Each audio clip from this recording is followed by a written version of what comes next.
वसुदेवसुतं देवं कंसचाणूरमर्दनम्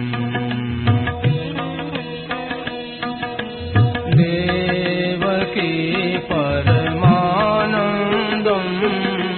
कृष्णं वन्दे जगद्गुरुम्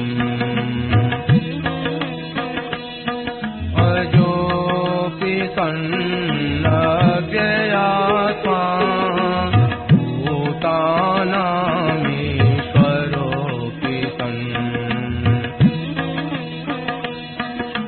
प्रकृतिं स्वामधिष्ठाय सम्भवाम्यात्ममायया यदा यदा हि धर्मस्य ग्लानिर्भवति भारत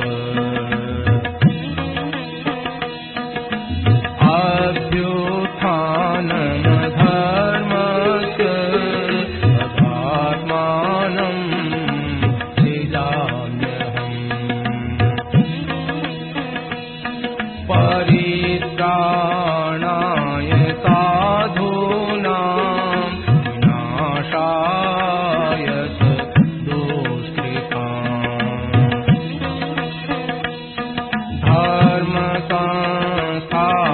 धर्मसंस्थापनार्थाय सम्भवामि युगे युगे जन्म कर्म च मे दिव्य एवं यो वेत्ति तत्त्वतः त्यक्त्वा देहं पुनर्जन्म नयति मामेति सोऽर्जुन वीतराग भयक्रोधा मन्मया मामुपाश्रिताः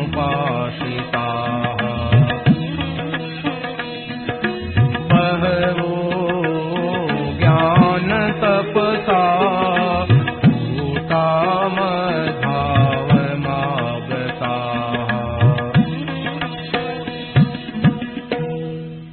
राम, यह प्रवचन परम श्रद्धेय स्वामी जी श्री राम सुदास जी महाराज द्वारा भाद्रपद कृष्ण अष्टमी विक्रम संवत 2053 अनुसार 5 सितंबर 1996 को लगभग प्रातः 8:30 बजे मुरली मनोहर मैदान भीनासर में हुआ। राम पराकृतनवद्बन्धं परं ब्रह्म नराकृते सौन्दर्य सर्वस्वं वन्दे नन्दात्मजं प्रपन्नपारिजाताय पुत्रवेत्रैकपाणये ज्ञानमुद्राय कृष्णाय गीतामृतदुहे नमः। वसुदेवसुतं देवं कंसचाणूरमर्दनं देवकी परमानन्दं कृष्णं वन्दे जगद्गुरुम्।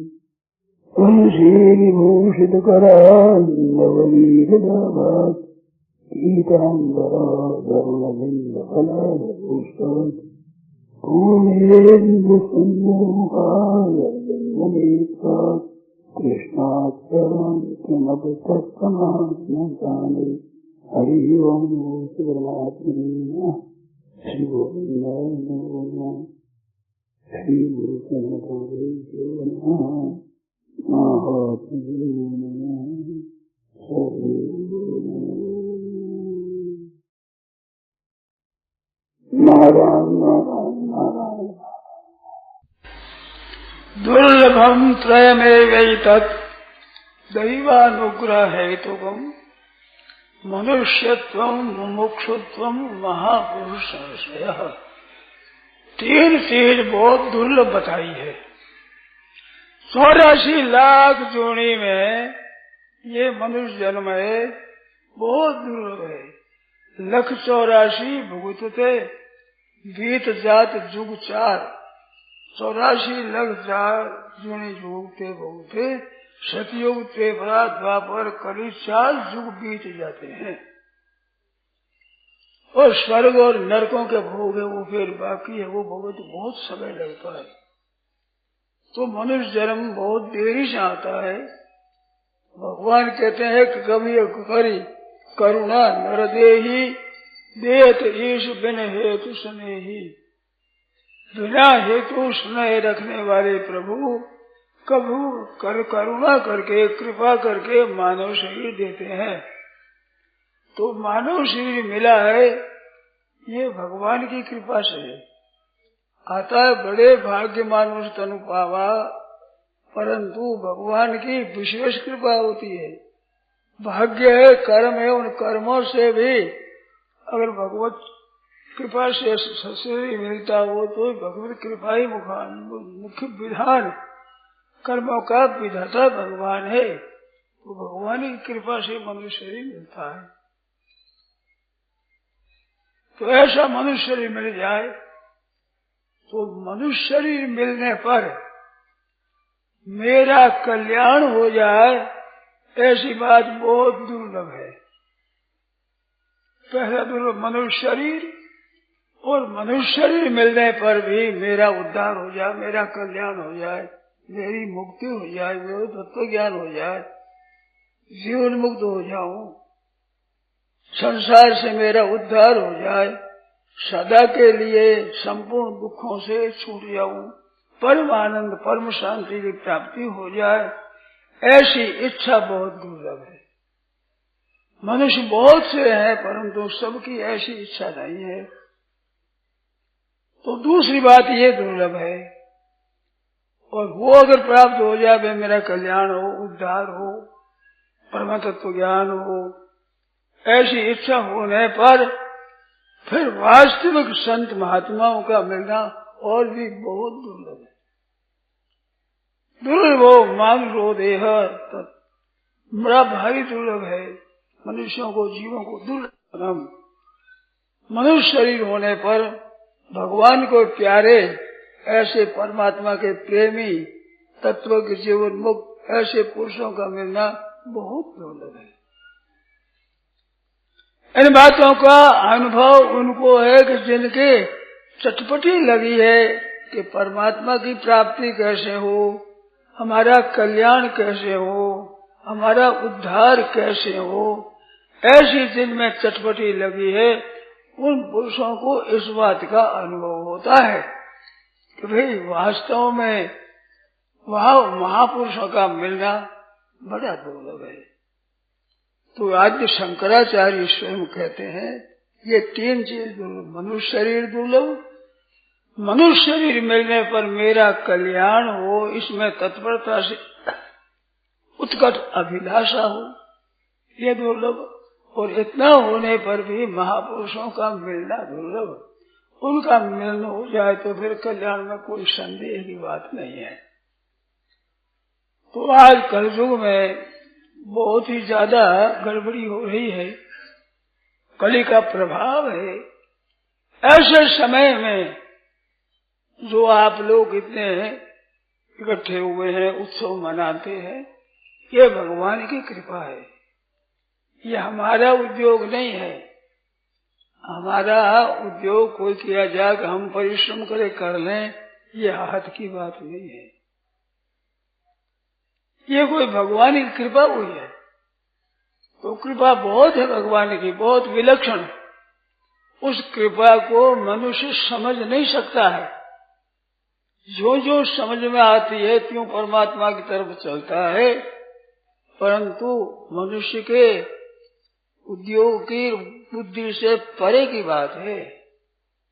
जैसे बालक होता है, उसका पालन माँ करती है, तो माँ के हृदय को बालक पहचानता नहीं। अगर माँ के हृदय को पहचाने तो माँ की गोदी में कभी रो नहीं सकता, पर समझता नहीं है।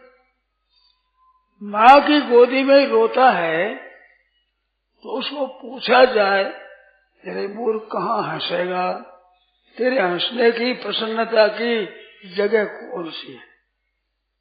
माँ को छोड़कर और कोई प्रसन्न होने की जगह है? वो समझते ही नहीं माँ को, वो न समझने के कारण से वह रोता है। ऐसे ही सज्जनों, आप ध्यान दे करके सुने, हमारे जो कष्ट आता है, मन के विरुद्ध बात हो जाती है तो हम घबरा जाते हैं, रोते रहते हैं। जैसे बालक रोता है और कभी कभी माँ से द्वेष करता है, छोटी सी रात से मारने लगता है, दूध पीता ही दांत पकड़ लेता है, जिससे दूध पीता है पलता है उसको ऐसे करता है। तो ये सिवाय मूर्खता के और कोई कारण नहीं है। अगर माँ की कृपा माने तो उसको रोना नहीं हो सकता।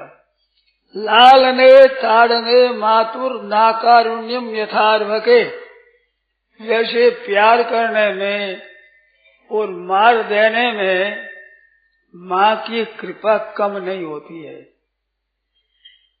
प्यार के प्रेम को तो बालक भी जानता है, दूसरे भी जानते हैं, परंतु माँ के हृदय के बात को नहीं जानते। माँ की दो तरह की क्रिया होती है, एक प्यार करती है, दुलारती है, हृदय लगाती है, प्यार करती है, और एक कभी कभी क्रिया थप्पड़ लगा देती है, वो काटता है ना, तो काटता क्यों है? तो माँ का हृदय है वो क्या है? संत लिखते हैं कि लालने ताड़ने, लालन करती है, कभी ताड़ना करती है। तो ताड़ना करते समय भी माँ के हृदय में प्रेम की कमी नहीं है, वही प्रेम है जो लाड प्यार करते हुए है, वही हृदय है, उसी हृदय से ताड़ना करती है। परंतु लालन पालन में तो बालक समझता है, ताड़ना में बालक नहीं समझता। वो कहते माँ क्या कर रही है? इस तरह से सज्जनों, आप लोग कृपा करें, ध्यान दें। हमारे अनुकूल परिस्थिति होती है तब हम समझते हैं कि भगवान की कृपा हुई है, परंतु ज्यादा कृपा होती है हमारी प्रतिकूल परिस्थिति में। विशेष ध्यान देने की बात है, समझने की बात है, बड़ी आवश्यकता है समझने की। हमारे मन के प्रतिकूल, शरीर के प्रतिकूल, इंद्रियों के प्रतिकूल जो परिस्थिति आती है उसमें हम प्रसन्न हो जाएं, ये बड़ी कठिन है। साधन करने वाले, परमात्म तत्व की प्राप्ति चाहने वाले भी इस तरफ ध्यान विशेष नहीं देते हैं, इस तरफ उनकी दृष्टि जाती नहीं है। इस वास्ते अपना सिद्धांत है, अपनी मान्यता है, अपने परमात्मा की तरफ चलने की पद्धति है, उसके सिवाय दूसरी पद्धति की वे निंदा करते हैं। तो वो भगवान की कृपा को जानते नहीं, महापुरुष की कृपा को भी जानते नहीं, उनके ख्याल में नहीं आई है बात। जितने जितने महापुरुष हुए, शंकराचार्य है, वल्लभाचार्य, श्री रामानुजाचार्य है, विष्णु स्वामी है, सब जितने महात्मा हुए हैं, वे सबके सब महात्मा जीवों के कल्याण के लिए उद्योग करते हैं, स्वार्थ का त्याग करके और उद्धार के लिए करते हैं। उनकी परंपरा में होने वालों के तो स्वार्थ आ गया है, शिष्य परंपरा बढ़ाने की, अपनी संप्रदाय में लाने की ऐसी भावना हो जाती है, पर मूल में जो संत हुए हैं आचार्य, उनके ऐसा नहीं कि अपनी टोली बनावे, ये नहीं हुई है। उसके पीछे जय बोलने वाले होते हैं ना, वो जय बोलने वाले समझते नहीं है। वे समझते हम बड़ी प्रशंसा करते हैं, गुरु महाराज की प्रशंसा करते हैं, औरों की निंदा करते हैं, काट छाट करते हैं, तो वे तत्व को समझे नहीं। तत्व को अगर समझा जाए तो जैसे मान लो, एक उदाहरण ख्याल करें आप लोग, बुरा न माने, अद्वैत सिद्धांत को मानते हैं तो सर्वं खल्विदं ब्रह्म, ये जब हमारा सिद्धांत है, मान्यता है, तो क्या शंकराचार्य महाराज के सिवाय श्री रामानुजाचार्य महाराज है, क्या वो ब्रह्म नहीं है? सर्वं खल्विदं ब्रह्म, इसमें रामानुजाचार्य के मत को छोड़ करके ब्रह्म हुआ है, माधवाचार्य हुए, मध्य स्वामी, उनको छोड़ करके ब्रह्म है, निम्बार्काचार्य हुए हैं वैष्णव बड़े आचार्य, तो उनकी भी निंदा कर देते हैं। तो क्या सर्वं खल्विदं ब्रह्म, ब्रह्म के अंतर्गत क्या मध्व स्वामी, निम्बार्क स्वामी, विष्णु स्वामी, ये क्या ब्रह्म से बाहर है? उनके निंदा करते हैं, उनके मत की निंदा करते हैं, तत्व को जाना नहीं है। जब सर्वं खल्विदं ब्रह्म है तो ब्रह्म से वे कहां पर आए, उसका काट छांट करते हैं। ये साधक का बिल्कुल काम नहीं है। अगर कोई अपना कल्याण चाहे इस मार्ग में कभी न जाए। किस काम है? दूसरे की निंदा करना।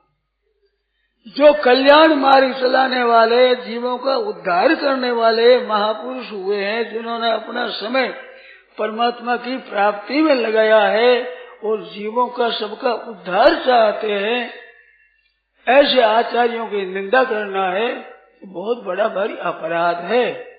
वो समझते तो हम उनकी निंदा करते हैं, पर हानि अपनी होती है, अपने अद्वैत सिद्धांत का खंडन होता है, पर उसे ख्याल नहीं करते। वो एक मत वाले होते हैं, मत, एक मत को मानने मत वाले होते हैं, एक पक्ष को लेने वाले पक्षी होते हैं, मत वाला बेहोश होता है। ऐसे होकर वे करते हैं तो ये गलती होती है। किसी की आचार्य की निंदा कभी नहीं करनी चाहिए। आपके उनके आचार्य का मत समझ में न आवे, अच्छा न दिखे, तो आप उसका आचरण मत करो, उसमें कोई दोष नहीं। पर को निंदा करना, तिरस्कार करना, उस सिद्धांत को मानने वालों के साथ भेदभाव रखना, उसका तिरस्कार करना, ये अपने ही सिद्धांत का अनादर करना है। इस वास्ते साधकों को इस विषय में विशेष सावधान रहना चाहिए। कहते बड़े बड़े आचार्यों ने शास्त्रार्थ किया है, बड़ा किया है, तो आचार्य करे वे करे, साधक का काम ये नहीं है। जो परमात्मा की प्राप्ति चाहते हैं उनको तो अपना कल्याण करना है, आचार्यों को तो दुनिया का कल्याण करना है। तो कोई उसे पंचायती कर सकते हैं, अपना कल्याण कर चुके, परंतु हम अपना उद्धार चाहते हैं, फिर ऐसे काम में पड़ जाएंगे तो उद्धार कैसे होगा? जो सबके सब ही उद्धार चाहते हैं, क्या श्री शंकराचार्य जीवों का उद्धार चाहते हैं? आपके जस्ती है कि श्री रामानुजाचार्य जीवों का उद्धार नहीं चाहते? क्या वल्लभाचार्य जीवों का उद्धार नहीं चाहते? विष्णु स्वामी क्या जीवों का उद्धार नहीं चाहते? क्या निम्बारकाचार्य उद्धार नहीं चाहते?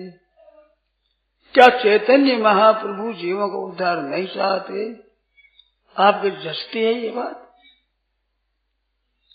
पद्धति अलग अलग है, अपना मार्ग अलग अलग है, कोई हर्ज नहीं, उस मार्ग में चलो, पर दूसरे मार्ग का खंडन करना, दूसरे संप्रदाय का खंडन करना, उसके साथ द्वेष करना, घृणा करना, ये उचित नहीं है। साधक के लिए काम की चीज नहीं है ये। सबका आदर करते हुए अपने मत का अनुसरण करें। हम सुनने अल्लाह अकबर बड़े जोर से आवाज करते हैं, तो अगर हम असली साधक हैं तो हमें अल्लाह और खुदा की जरूरत नहीं है, ऐसा नाम लेने की जरूरत नहीं है। अल्लाह ईश्वर एक नाम, ये कृत की जरूरत नहीं है। ये वर्ण शंकर की तरह उपासना शंकर होता है। परंतु अल्लाह अकबर सुनने में, जय सीताराम सुनने में आनंद आना, वैसे ही आनंद आना चाहिए। हम अल्लाह को नहीं करेंगे, पर हमारे प्रसन्नता वैसी ही होनी चाहिए, क्योंकि वो भी परमात्मा को याद करते हैं। वो अपनी भाषा से याद करते हैं, अलग अलग भाषा से याद करते हैं, तो वे खराब कैसे हुए? एक मैंने बात सुनी है संतों की, वो किसी को अच्छी लगे किसी को अच्छी नहीं लगती, मैंने देखा है। परंतु संतों की बात सुनी है। फर्स्ट क्लास में एक संत बैठे थे, एक सामने मुसलमान बैठा था। तो मुसलमान के समय होने पर वो कपड़ा बिछा करके अपना नमाज पढ़ने लगा। तो वे बैठे थे संत, वे तो हिंदू थे, वो संत थे, वे खड़े हो गए, ऐसे खड़े रहे। जब तक वो नमाज पढ़ता रहा तब तक खड़े रहे। वो नमाज पढ़ गया तो वो भी बैठ गए। तो उसने पूछा कि महाराज आप क्यों खड़े हुए? तो पूछा कि तुम क्यों खड़े हुए? तुमने ऐसे किया, वैसे किया, ऐसे किया, नमस्कार किया, तुम क्यों खड़े? कहते मैं परवरदिगार की बंदगी में था। तो संत बोले मैं तुम्हारी बंदगी में था। जिस समय में परमात्मा की उपासना करता है, ध्यान चिंतन जप करता है, उस समय में मनुष्य साधारण नहीं होता है। उसका चित्त उस परमात्मा से लगा हुआ होता है, तो उस समय वो साधारण आदमी नहीं होता। तुम परवरदिगार की बंदगी में थे, मैं तुम्हारी बंदगी में था, अब तुम बैठ के वहीं बैठ गए। तो ये भाव कल्याण करने वाला है। मुसलमानों के साथ हमारी लड़ाई हो तो लड़ाई कर लेंगे, वे हमारे बहन बेटी की इज्जत लेते हैं, ताड़ना करते हैं, मंदिर तोड़ते हैं, जो हमारे संप्रदाय का विरोध करते हैं, तो वहां हम भी करें, कोई पाप नहीं है इसमें। परंतु वो उपासना करते हैं तो उसमें उपासना वो अपनी भाषा से करते हैं, उसमें जो वेदी भाव करना ये उचित नहीं, साधक के लिए उचित नहीं है। ये सत्पुरुष हो वो करे, आप उसमें करो कुछ मर्जी आओ, हमारे अपना कल्याण करना है। तो कल्याण चाहते वाले भाई बहनों को ऐसा नहीं करना चाहिए, मन में भाव रखना चाहिए। अपनी भाषा से परमात्मा का उच्चारण करते हैं, कोई अल्लाह कहता है, कोई गॉड कहता है, कोई ईश्वर कहता है, कोई जीहोवा कहते हैं। वो किसी नाम से कहते तो सर्वोपरि एक परमात्मा उसको, तो वो एक ही है। अपना खान पान विचार साधन पद्धति एक होनी चाहिए, उसमें मिलान करना है। वो उपासना शंकर है। जैसे माँ बाप और जाति का, माँ और जाति, बाप और जाति, वो वर्ण शंकर होता है। ऐसे उपासना शंकर करना जरूरत नहीं है, परंतु भीतर में राग द्वेष करना, उसकी निंदा करना, नीचा समझना, ये काम ठीक नहीं है। खास वैष्णव शैव भी लड़ पड़े तो वे वास्तव में उस मत के अनुसार अनुसरण करने वाले नहीं है। उसके संप्रदाय के अभिमान में आकर हमारी ऊंची है उसकी नीची ऐसा कहते हैं, तो वो अभिमान कभी कल्याण नहीं करता। अभिमान द्वेषित्वात् दैन्य प्रियत्वाच्च, नारद जी महाराज कहते हैं कि भगवान के अभिमान से द्वेष है, और जो दीन उसका प्यार है। अभिमान से भगवान को द्वेष क्यों है? कि संस्कृति मूल शूल प्रदनाना और सकल शोकदायक अभिमाना। अभिमान सकल शोकदायक, सब शोक देने वाला है, और संस्कृति का मूल है, और नाना शोक प्रदायक, तरह तरह का दुख देने वाला है। इस वास्ते अभिमान सुहाता नहीं है। आप ये स्नान करते हम शैव हैं, बड़े ऊंचे हैं, तो वैष्णव नीचे हैं, ये गलती है। हम वैष्णव हैं, सबसे ऊंचे हैं, तो अगर शैव नीचे हैं या शाक्त नीचे हैं, ये अभिमान है। वो अभिमान आपका नुकसान करेगा, दूसरों का नहीं। जैसे कहते हम सन्यासी है, सबसे ऊंचे हैं, तो सबसे ऊंचे हो तो सन्यास धर्म के पालन करने के लिए हो, कि दूसरों को नीचा समझने के लिए हो, दूसरों को छोटा समझने के लिए हो? तो ये तो कुत्तों में ही होता है। ये क्या बड़ी बात हुई? कुत्ता घर पर बैठा है, दो से कुत्ता है, तो कुत्ता देख कुत्ता घुर रहा है, यार मैं बैठा तुम क्यों आया? तो ये कुत्ते की वृत्ति है। ये कोई संत की वृत्ति नहीं है। उनके अभिमान नहीं होता है, चाहे सन्यासी हो चाहे वैष्णव हो चाहे कोई संप्रदाय का हो, वो परमात्मा की तरफ चलने का रुख है उनका। संप्रदायों के आचार्यों का सबका ये सिद्धांत है कि जीव का कल्याण हो। तो जीव के कल्याण के मार्ग में चलने वालों की निंदा करना क्या आपका कल्याण करेगा? कभी नहीं कर सकता। द्वेष नहीं होना चाहिए, परंतु ये नहीं कि उनका हम भी कर ले, हमें उसी आचरण करें, ये कोई जरूरत नहीं। क्योंकि हमारे मार्ग में कमी थोड़ी है जो दूसरे मार्ग का अनुसरण करें, तो अनुसरण अपने मार्ग का करे, तो निंदा किसी की नहीं। भक्ति पक्ष हठ नहीं शठता है। रामायण में कहा है भक्ति पक्ष हठ, हठ हमारा है, हमारी निष्ठा है, हम भक्ति पक्ष है, मन शठता मूर्खता नहीं होनी चाहिए। दूसरे की निंदा करना नीचा समझना शठता ही है। काकभूषण जी महाराज ने पहले जन्म की कथा कही, लोमश ऋषि के पास गए, उससे पूछी बात तो लोमश ऋषि ज्ञान की बात कहते हैं, ये भक्ति की बात कहते हैं। फिर ज्ञान की बात कहते हैं, ये भक्ति की बात कहते हैं। बात कहते कहते लोमश ऋषि को तेजी आ गई, कहते मैंने तो ब्राह्मण समझ करके बहुत बढ़िया बात कही और ये तिरस्कार करता है, उत्तर प्रत्युत्तर वो उठाने से बार बार उत्तर प्रत्युत्तर करता है, मेरी बात को तो ध्यान देता नहीं है। तो पक्ष रहता है एक पक्ष जा शब्द योग पक्षी चंडाला, पक्षियों में चंडाल कौवा बन जा, कागला बना दिया।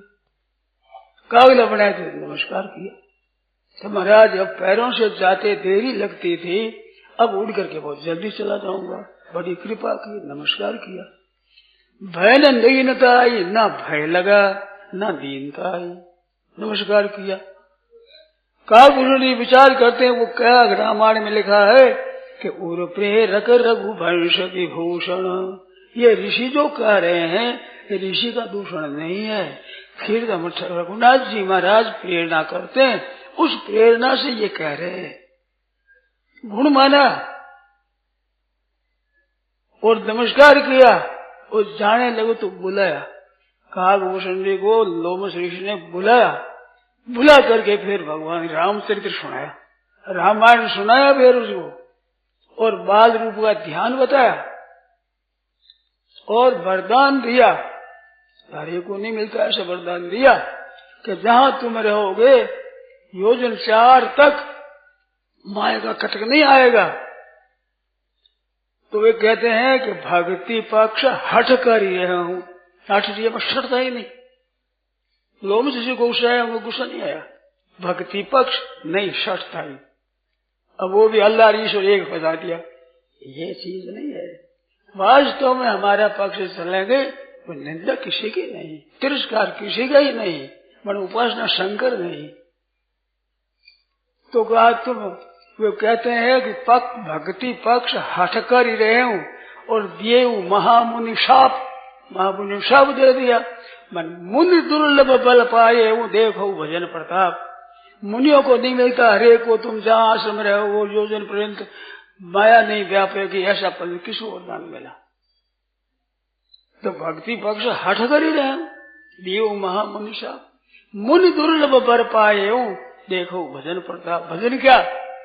भजन आपने समझा, भजन नाम जप भी भजन है, कीर्तन भी भजन है। भजन प्रताप, भजन वो है प्रतिकूल से प्रतिकूल परिस्थिति आने पर भी परिस्थिति के जनक मानते हैं भगवान को। उर प्रेरक रघुवंश विभूषण, ये ऋषि के विषय में ऋषि को दूषण नहीं है, ऋषि के भीतर हमारे श्री रघुनाथ जी महाराज प्रेरणा करते हैं, उसी प्रेरणा से मेरे को कौआ बनाया। ये भगवान को मानते हैं। साफ दे दिया महाराज इतने गुस्सा आकर के, हे बुला करके उन्होंने राम जी बताया। तो असली जो अपने मत का अनुष्ठान करता है उसके मन में ऐसा नहीं आना चाहिए भाव में, वो अपना ही नुकसान करता है, उनका नुकसान क्या करेगा? क्या नुकसान करेगा बताओ? अपना ही नुकसान करता है, अपने मत को ही कम करता है, अपने संप्रदाय को कम करता है, अपने सिद्धांत को ही कम करता है। तो वो सीमित बनाता है, अपना सिद्धांत असीम है, अपार है, अनंत है, उसको ही सीमित बनाता है। इस वास्ते ऐसा न करके सबके साथ प्रेम करे। कहते हैं कि सरकार गौवा मारती है, तो गौवे मारती है तो हम विरोध करते हैं, गौ हत्या का विरोध करते हैं, परिवार नियोजन करते हैं, उसका विरोध करते हैं। इसका नुकसान है बड़ा भारी नुकसान, मामूली नुकसान नहीं है, इसका परिणाम बड़ा भयंकर निकलेगा, आज पता नहीं है, तो विरोध करते हैं। विरोध नाम बैर का नहीं है। हम सरकार के साथ बैर करते हैं क्या? द्वेष करते हैं? द्वेष नहीं, इस नीति का विरोध करते हैं। तो मत विरोध भेद तो चेला गुरु के होता है। व्यास जी महाराज गुरु है, जैमिनी ऋषि चेला है। व्यास जी का है ब्रह्मसूत्र, उनका है धर्मसूत्र। वो बड़ा भाई मतभेद है आपस में। ब्रह्मसूत्र परमात्मा की प्राप्ति की बात बताता है, और जो धर्मसूत्र है वो स्वर्ग आदि की बताता है। बड़ा मतभेद है, परंतु गुरु चेला है। गुरु जी दिन दादा नहीं है। मधुसूदनाचार्य ने गीता पर टीका लिखी है, बड़ी सुंदर, बड़ी श्रेष्ठ, बड़े बड़े विद्वान उसका आदर करते हैं। उसका नाम है गूढ़ार्थ दीपिका। प्रतिपदम कुर्वे गीतार्थ गूढ़ नाम, प्रति गूढ़ अर्थ में प्रत्येक शब्द मैं करूंगा, ऐसा प्रतिज्ञा करी है पहले। उन्होंने शंकराचार्य मत से विरुद्ध भी लिखा है। कई जगह शंकराचार्य मत के उनके मत मिलता नहीं है वे शंकराचार्य मत के, उन्हीं मत के वो सिद्धांत मांगने वाले हैं। परंतु लिखा है उनमें कैसी सुंदर बात लिखी है। क्या आचार्य चरणों ने ये बात लिखी है? मैं इस तरह से लिखता हूँ तो कोई बेहरी थोड़ी है, पता तो है ही। वे भी विद्वान थे, संस्कृत की बहुत बढ़िया। तो वे लिखते हैं, परियों वहां लिखते हैं कि महाराज गीता के ऊपर लिखा शंकराचार्य का भाष्य भी है और मेरी टीका भी है। तो लिखा है कि जैसे आदमी सोने को तोलता है तो कितनी चिरमी हुई, कितनी रत्ती हुई, तो तोलता है तो चिरमी और सोने को तेलता है। हाँ सर ठीक है, वो ऊपर सुई मिल जाए ठीक तरह से, तुला के ऊपर सुई हो ना बरोबर, तो इधर उधर हो जाए तो ऊपर सुई होती है, एक ऊपर भी और सुई मिल गई। ऐसा ठीक है। तो उन्होंने कहा है गुंजा के साथ सोना तोला जाए तो सोना हो जाएगी क्या? शंकराचार्य महाराज का सोना है, मेरी चिरमी है, या तुलती बरोबर है। गीता के ऊपर लिखा, उन्हें गीता पर उन्होंने लिखा। भाष्योत्कर्ष दीपता है, उसमें महाराज जितना जो आया है शंकराचार्य विरुद्ध संस्कृत टीका है, खूब खंडन किया उसका कि ये विरोध है, ये विरोध, खंडन किया। तो विद्वान अपना में लिखते हैं। तो विरोध करना दोष नहीं है, बैर रखना, द्वेष करना विरोध है। विरोध हम नीति का करते हैं। हम कहते हैं ये सरकार की नीति ठीक नहीं है, जो परिवार नियोजन करते हैं बड़ा भारी नुकसान होगा। इसमें वे करने वाले, उनसे मैंने पूछा है कि इसका जो एक विपक्षी बढ़ रहा है और इधर घट रहा है, कई और बन रहे हैं, कोई धर्मांतरण हो रहा है हजारों लाखों आदमियों का, और इधर आदमी घटा रहे हो, परिणाम क्या होगा, इसका उत्तर देना। मैंने पूछा है अच्छा आदमी जो अपना प्रसार करने वाले, कि मैंने पूछ कर कहूंगा, मेरे तो समझ में नहीं आती ये बात, कर क्या रहे हो आप, जैसे नतीजा क्या होगा समझते ही नहीं, समझ विचार ही नहीं करते हैं, कितना भयंकर पाप कर रहे हैं। तो विरोध करना द्वेष नहीं है। हम कहते हैं इस नीति का विरोध करते हैं। आपका विरोध नहीं, हमारे तो आपके प्रति द्वेष नहीं है, प्रेम है, भाव है। मेरे जो सरकारी आदमी सब मिलते हैं मेरे साथ प्रेम रखते हैं, द्वेष नहीं है हमारे, ना उनके मन में है। तो नीति का विरोध है। जैसे हमारा भाई है, उसके हो जाए प्लेग, छूत की बीमारी हो जाए तो उस बीमारी से हम परहेज रखते हैं, परंतु क्या उस भाई से विरोध करते हैं? भाई है, इसकी बीमारी ये ठीक नहीं है, संग करे तो हमारी बीमारी लग जाएगी, इस बात से उससे बचते हैं, उसकी भी बीमारी को ठीक करने की चेष्टा करते हैं, परंतु क्या उसे बैर हो गया? क्या भाई भाई नहीं रहा वो? मैं तो मुसलमानों को भी आत्मस्वरूप ऐसा लिख करके उन्हें पत्र लिखा मैंने, तो अपने तो भाई है, आत्मस्वरूप है। शरीरों से सब एक है, जीवात्मा से सब एक है, परमात्मा से सब एक है, पृथ्वी जल तेज वायु आकाश सब एक है, भूख प्यास सबकी एक है, शोक चिंता भय ये सब एक है। एक होते हुए भी हम अलग अलग हैं, तो एक होते अलग होना, अलग अलग एक होना, ये सिद्धांत है। एक हो तो सब खाना पाना करो, बेटी रोटी को साफत करो, ये शास्त्र की बात नहीं है। शास्त्र की बात है कि सबके साथ प्रेम रखो। सर्वभूत हिते रता आत्मोपम्येन सर्वत्र समम पश्यति अर्जुन, 32वां श्लोक है, 6ठे अध्याय का, लिख लेना। अपने शरीर की उपमा देकर के सब साथ देकर, शरीर का कौन सा अंग हमारा खराब है? पैर को हम नीचा मानते हैं तो पैर में कांटा लग जाए पीड़ा नहीं होती है क्या? उसकी पीड़ा दूर नहीं करते हैं क्या? हाथ की माथे की पीड़ा में कोई फर्क है? तो पीड़ा दूर करना, सुख सब पहुंचाना, दुख किसी को नहीं, कष्ट किसी को नहीं, बुरा किसी का न हो, सबका भला हो, ये भाव रहना चाहिए। विरोध करो तो नीति करेंगे। कहते हाड मांस तो एक है, हाड मांस एक है तो एक कैसे हो गया? अभी कोई हमारे से रास्ता पूछे, बता से ऐसे जाओ, ऐसे जा करके फिर रास्ते जाओ, बिका दे तो सड़क मिलती, ऐसे जाओ। कोई रास्ता पूछे, रास्ता होता ये है, कैसा लड़ाई हो जाएगी। फर्क क्या है? अंगुली मेरे से फर्क है क्या? आप बताओ। हाड मांस न्याय दे रहा है? पूजा करते हैं तो इससे करते हैं। अब बात है, हाड मांस एक है, खुद एक है, माँ का स्त्री का खुद एक ही है, बहन का खुद एक ही है, ये कोई ठीक है? शास्त्रों ने जो विचार किया है, बहुत गहरा विचार किया ऋषि मुनियों का, उसके अनुसार चलो। किसी के साथ द्वेष रखना, किसी का पूरा चाहना, बड़ी खराब चीज है। तो सबका हित चाहे, सर्वभूत हित रहता, प्राणी मात्र का हित, कुत्ता हो चाहे गधा हो चाहे सुअर हो, हित कैसे हो, किस तरह से हित हो? एक नाथ जी महाराज हमारे गंगोत्री से चल रहा है, गंगोत्री से कांवड़ चल रहा है, भगवान शंकर को चढ़ाने के लिए पैदल चलते थे।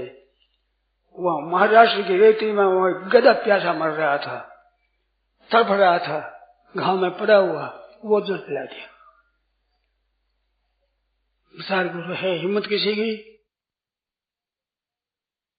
पैदल कांवड़ अपने पर लेकर पैदल जाते थे रामेश्वरम, भगवान शंकर को चढ़ाने के लिए, और गधे को पा दिया। ये भाई प्यासा मर रहा है।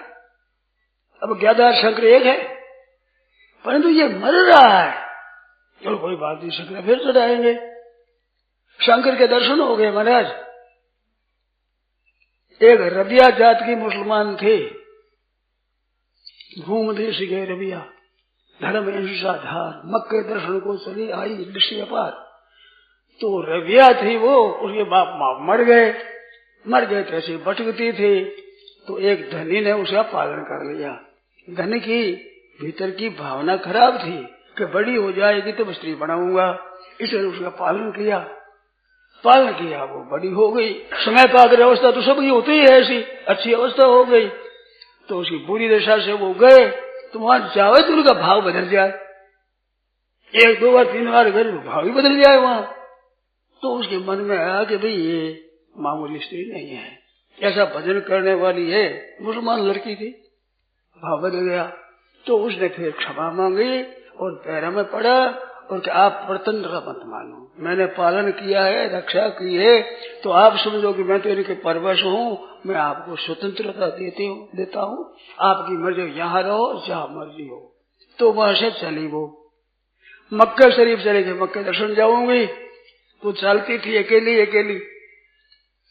तो मक्के दर्शन हुए तो एक गांव में पहुंची, तो गांव के बाहर एक कुआं था, कुएं पर एक बच्चिया दे रखा था, कुतिया ने बच्चा दे रखा था।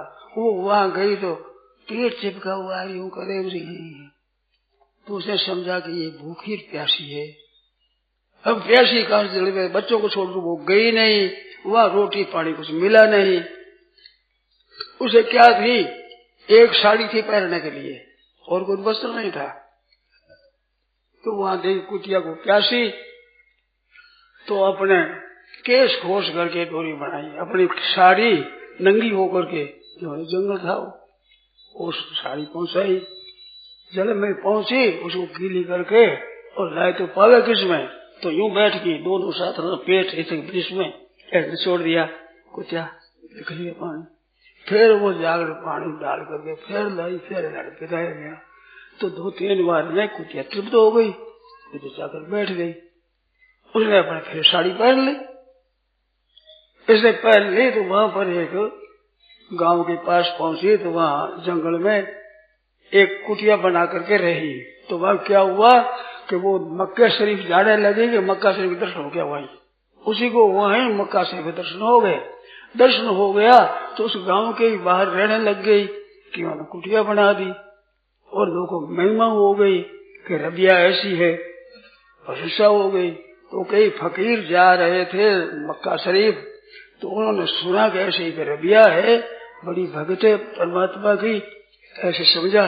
तो वे दर्शन करने वो गए, तो मकी आवाज रबिया भीतर बैठी है, और कोई लोमड़ी है, कोई शाल है, कोई हरिण है, वे पास वाले बैठे थे। उनको देखा तो सब भाग गए। उन फकीरों ने समझा कि रबिया अभी भीतर नहीं है, हमारे को देखकर भाग गए। यहाँ बैठे थे, सारी शाल है, लोमड़ी है, हिरण है, ऐसे क्यों भाग गए? तो जाकर देखता वो तो भीतर बैठी है। तो उनको आश्चर्य आया कि उसे पूछा कि बात क्या है, यह सब जंतु तुम्हारे पास बैठे थे, हम आए तो भाग क्यों गए? तो उन्हें पूछा आपने क्या खाया है, गोश्त खाया कि मांस खाया है? तो मांस खाया तो वैसे हिरण डरे ही बेचारा खा जाएंगे ये, इस बात से भागे। मैं कभी नहीं खाती हूँ, मैं जगती हूँ। तो उनके पास जानवरों पर ऐसा असर पड़ता है, सांप बिच्छू पर असर पड़ता है, बाघ सिंह पर असर पड़ता है। मैंने साथियों की बातें सुनी है। मथुरा दास जी अवधूत थे, उनसे मिले हुए तनसुख राय जी मेरे को कह रहे थे, वो अवधूत थे। भिक्षा को जाते तो चिंतरा कोई पड़ा उसी लंगोट बना लेते, और बाहर निकलते ही लंगोट फेंक देते। सांप मार जाए वैसे ही रहते थे, और जंगल में पड़े रहते थे। चमड़ा उसका मोटा मोटा हो रहा थे, वो कहते थे। तो ऐसा हो गया। तो वो गए तो उनको पूछा कि महाराज आप जंगल में सुने, जंगल में ऋषिकेश स्वर्गाश्रम में क्या हुआ, जो जंगल है उसे पड़े रहते कहीं कहीं। तो कहता महाराज कभी आपने सिंह देखा है? सिंह आया? हाँ एक बार आए थे।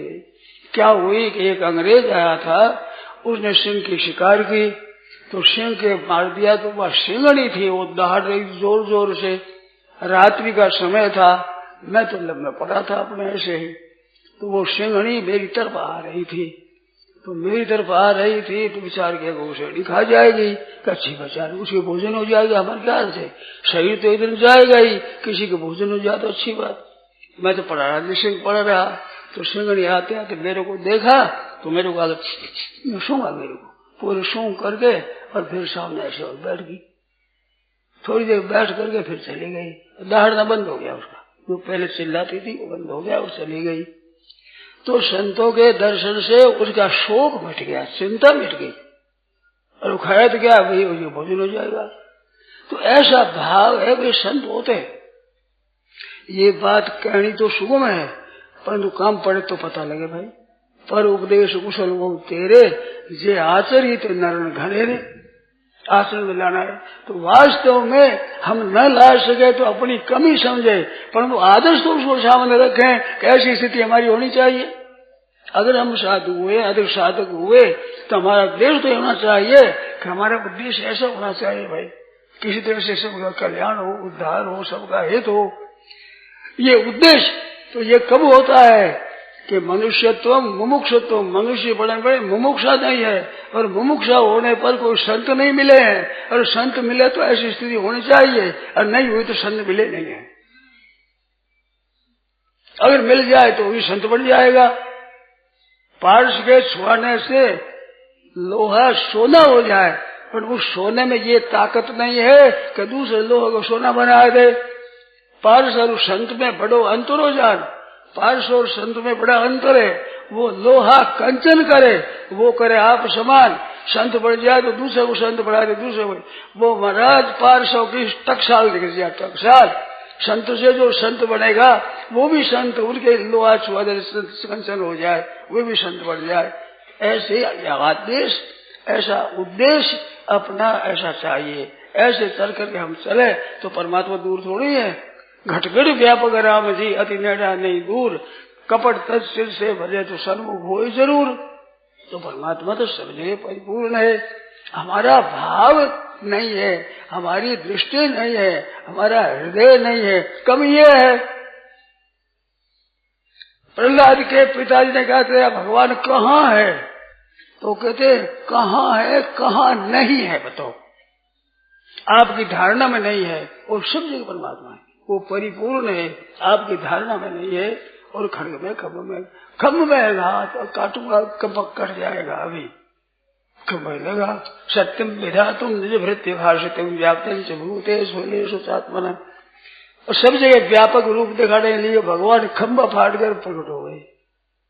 उसने वरदान मांगा, ऐसा वरदान कि मैं मरी दिन में नहीं मरूं, रात में नहीं मरूं, सुबह ही नहीं बनूं, शाम को ही नहीं बनूं, आले से ही नहीं बनूं, सूखे से ही नहीं बनूं, जंतु से ही नहीं बनूं, मनुष्य से नहीं मिलूं, पशु पक्षी से नहीं मिलूं, ब्रह्मा जी की सृष्टि की मैं किसी से मिलूं, और मैं अस्त्र से बनूं नहीं, शस्त्र से बनूं नहीं, लोह से बनूं नहीं, लकड़ से। जितना याद किया सब याद कर मान लिया होगा। तो महाराज वो भगवान वो दरवाजे से भीतर ले लिया, ना बाहर ना भीतर, गोदी में ले लिया, ना ऊंचा ना ऊपर, नख न सूखा न गीला, उसे फाड़ दिया। तो ये आपकी मृत्यु गए अपने लिए साधन करता है, उसको ऋण्याक्ष कहा है।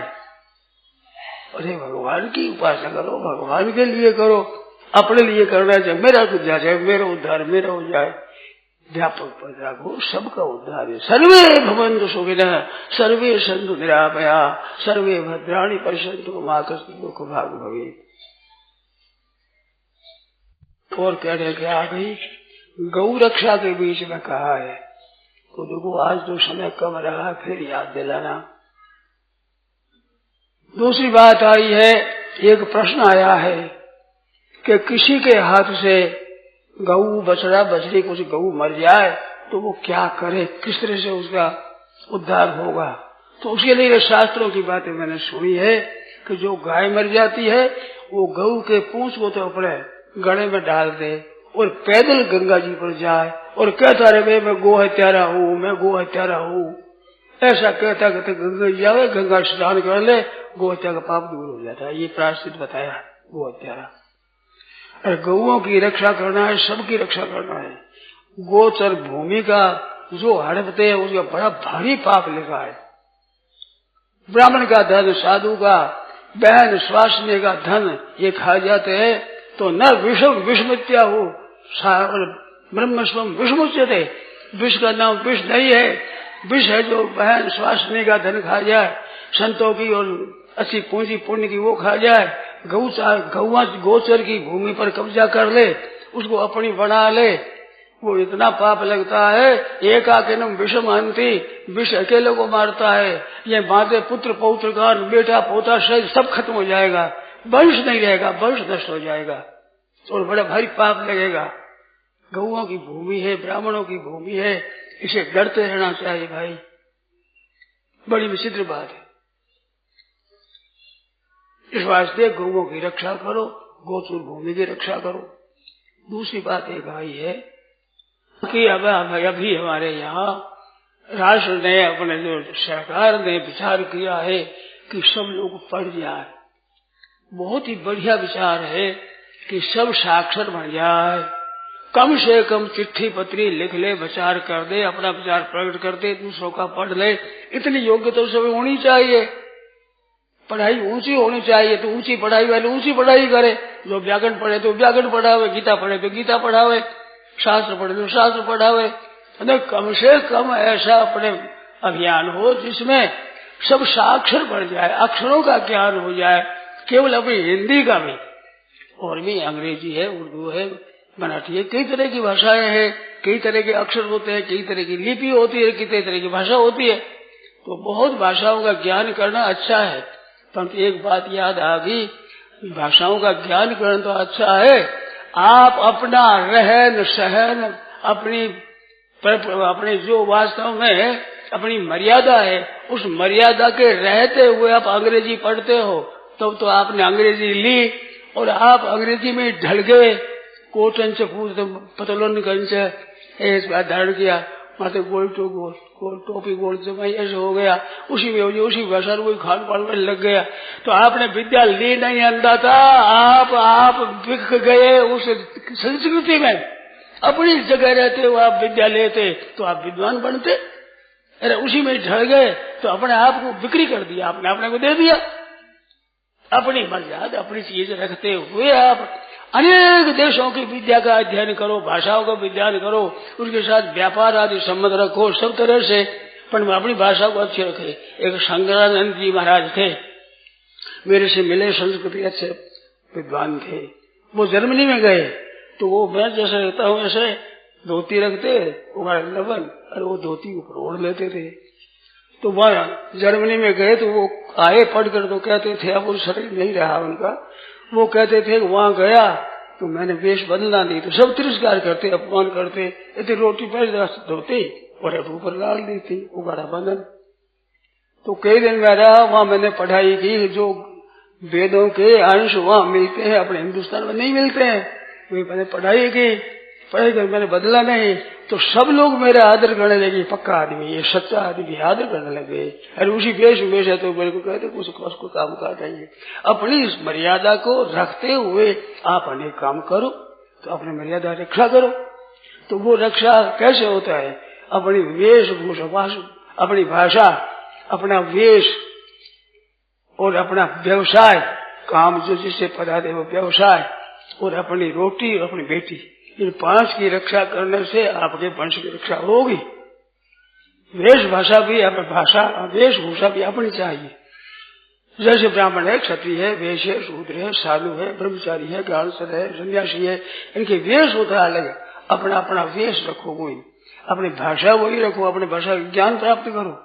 तो भाई बहनों से कहना है, जो बड़े बूढ़े वे भी रात्रि पाठशाला, बहुत वर्षों पहले मैंने यहाँ सुना है बीकानेर में प्रौढ़ विद्यालय, जिसमें बड़ी बड़ी अवस्था वाले रात्रि में पढ़ते थे, ऐसी पढ़े मैंने सुनी है, वो तो आप जानते ही होंगे। तो दिन में काम धंधा करे समय नहीं मिलता, रात्रि में वो शिक्षा करते थे। हर एक भाई हर एक बहन को अक्षरों का ज्ञान, अपने भाव लिख सके और दूसरा लिखे तो पढ़ सके, इतना तो ज्ञान, छोटे से छोटा ज्ञान भी होना चाहिए। और हमारे शास्त्रों का ज्ञान, गीता क्या है, रामायण क्या है, महाभारत क्या है, हमारी संस्कृति क्या है, हमारे ग्रंथ पढ़ोगे तो पता लगेगा, आप पढ़ो नहीं तो कैसे पता लगेगा।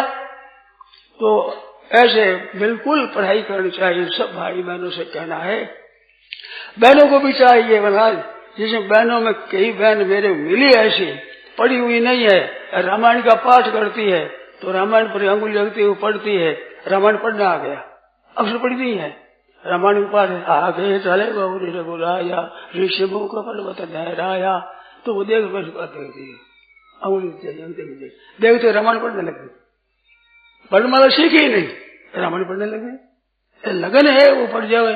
ऐसे एक सज्जन मिले थे कलकत्ता में,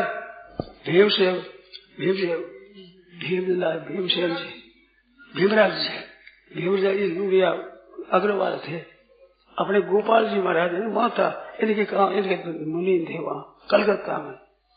तो उनसे कहा, मेरे से आकर के मैं गीता जानना चाहता हूँ, गीता करना चाहता हूँ, पर मैं ट्यूशन में रखूँ किसी को तो हमारे साधारण तो मिलती है तनख्वाह, उसमें मैं कैसे रख सकता हूँ, क्या करूँ? तो भगवान को करो, कृष्ण मध्य जगत गुरु, भगवान की तस्वीर रखते हैं, चुंदन चढ़ा दिया, फूल चढ़ा दिया, कृष्ण मध्य जगत गुरु का पूरी गीता सुनी, पूरी गीता कंठस्थ कर ली, अशुद्धि बहुत कम।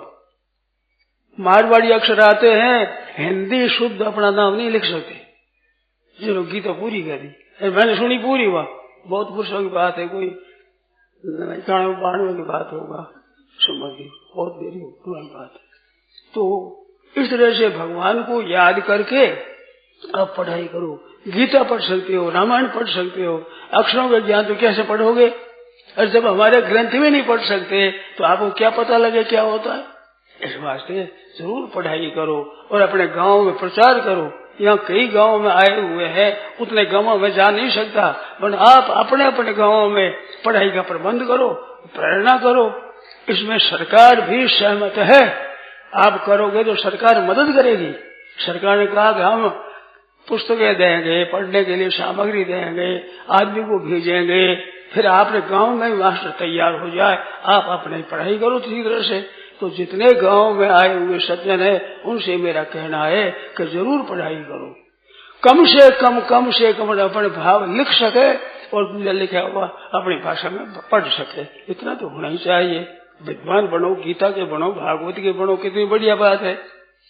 नहीं, इतना तो पढ़ाई करनी चाहिए, तो बहुत अच्छी बात है। अच्छा, हृदय से अनुमोदन करता हूँ। आया गया मैंने ऐसे में